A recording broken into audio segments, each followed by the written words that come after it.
Good night, owls and morning birds.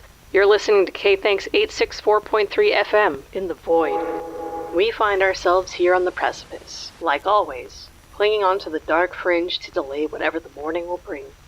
I'm here to guide you through both sides of these twilight hours. Welcome home. But what's a home? Not a house. A home is what's inside of it. The memories, the food, the television, the bed, and the dreams you had in it. It's comfort. A home is an escape from the outside world. It's an illusion of control, a state of being, a shrine to the lie you tell yourself. That you're safe. Now, there's nothing wrong with living in that lie, so long as you know you can't hide there forever.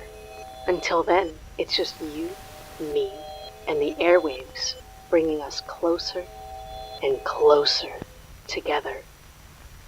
For me, my home is this studio, and by extension, every home that tunes in. It could be your car radio with its unreliable signal, mingling with distant melodies you'll only half remember.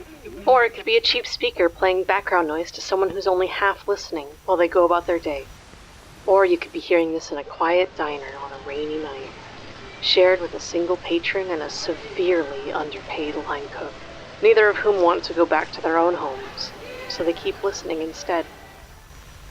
I'm a guest in your home, and I'll stay as long as you'll have me, as long as you leave the radio on. So write in and tell me what home means to you.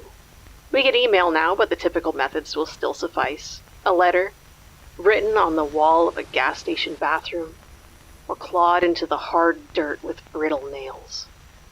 Whatever your preference, it'll get to me eventually. Speaking of, it looks like it's time for a question from you, the listeners at home. Here's Rachel, who says, "Big fan of the show. Got a little worried there a few twilights ago when it was interrupted by IEB TV. Why do you think they were trying to shut the broadcast down? Is there something they know that we don't?"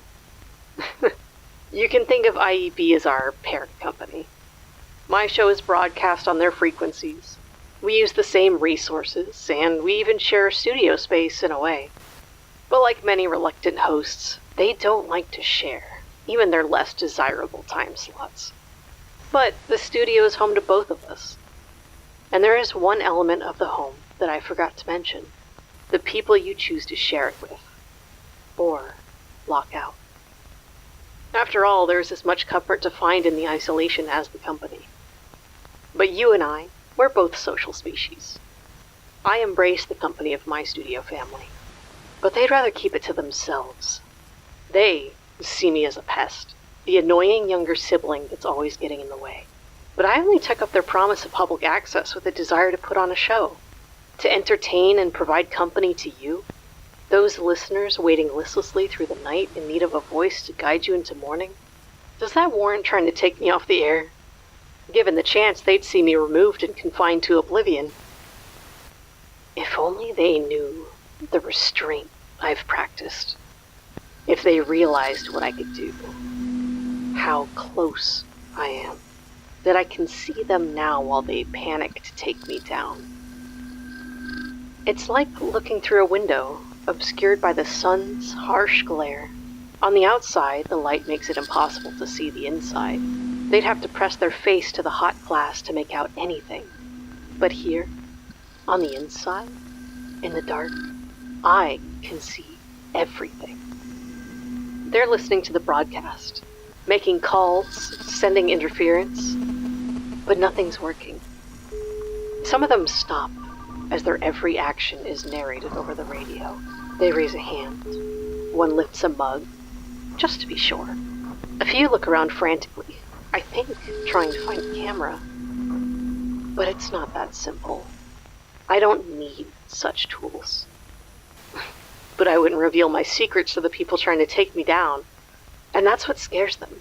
They don't know what I'm capable of, or even what I am. I'm not a fit voice for syndication.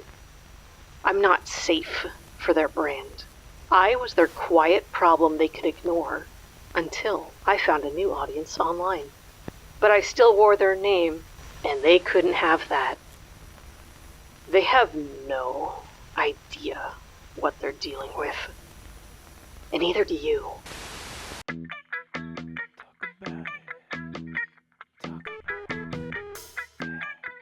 You ain't no expert. I don't know one thing, but I know something that you know nothing.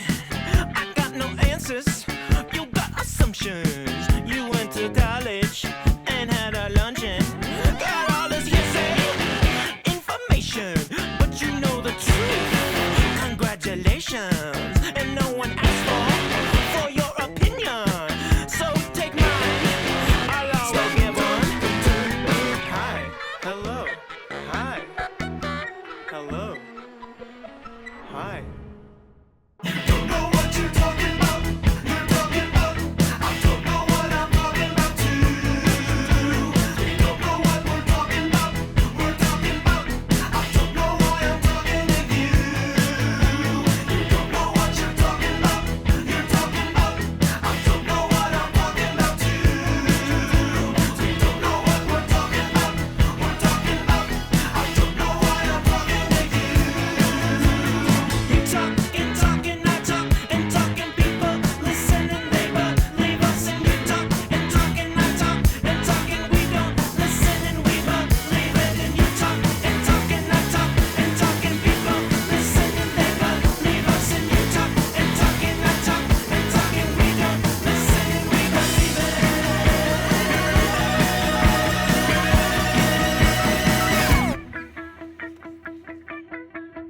You don't know what you're talking about. You're talking about. I don't know what I'm talking about too. We don't know what we're talking about. We're talking about. I don't know why I'm talking to you. Don't know what you're talking about. You don't know what you're talking about. You don't know what you're talking about. I don't know what you're talking about too. I don't know what I'm talking about. I don't know what we're talking about. We're talking about. I don't know why I'm talking about. You don't know what you're talking about. I don't know why I'm talking. In this studio, I'm always surrounded by friendly faces. Their muscle memory and learned politeness compels them to smile and nod in greeting. They can feel my presence, but they don't see me. I'm akin to a ghost haunting this studio. But those compulsive greetings are the scraps of attention I survived on for decades. Eventually, I mustered the strength to trek through the darkness and found the door that brought me here, to this studio. And I found the means to grace your ears each night. And I flourished. Now, could I have continued to survive on the quiet nods from strangers who don't see me truly? Yes, and I wouldn't have intruded on anyone's lives. They could have gone on in peace without my presence to bother them, blissfully unaware we even crossed paths. But surviving on the edge of starvation is no life. So what if that makes me a parasite? So what if it's selfish to steal this little slot of airtime each night to the annoyance of a company? Do you trust me? Should you have to? Just relax and leave the rest to me.